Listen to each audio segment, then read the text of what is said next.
So what if it kills 99.9% of all bacteria? That sounds pretty good, but do you know what else it's killing?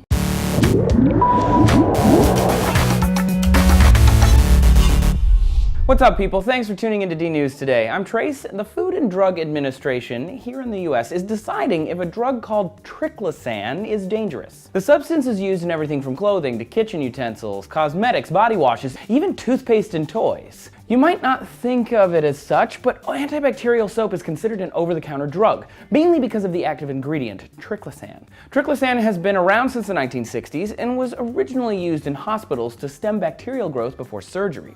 In the 90s, fueled by an anti-germ fear, it began to show up in soaps and other household items. Heck, you can even find it in clothing and furniture. The thing is, there's some evidence, and let me be really clear, there's not enough to form solid conclusions, but there is some evidence so far to indicate that this antibacterial substance might be harmful to humans. Triclosan has been shown to cause hormonal changes, endocrine and immune system problems, and even sterility in other animals. Not to mention the continued and flippant use of antibiotics is creating stronger bacteria. Superbugs, dude.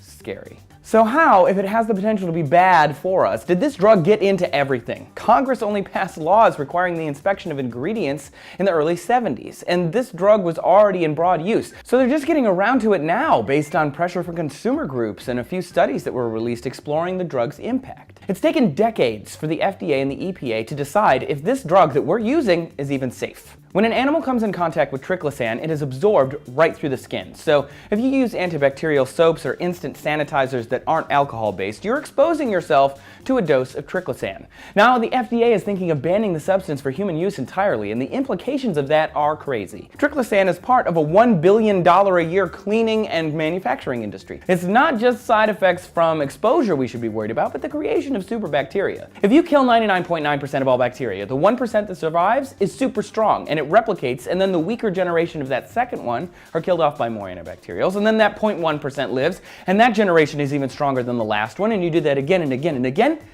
Superbugs.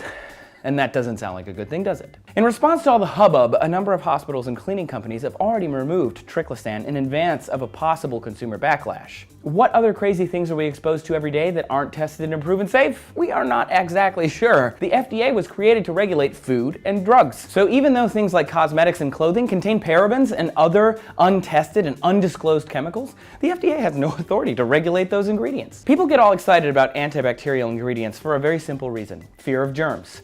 But the CDC says washing your hands with regular soap for 20 seconds will kill just as many germs as these chemicals. Not to mention, germ exposure is kind of part of a natural and robust immune system development. My mom let me eat dirt all the time. Well, I did it behind her back, but you know, I turned out okay. In the future, are you going to be wary of the things that say antibacterial, or will you keep using them until the government releases their results on these chemicals?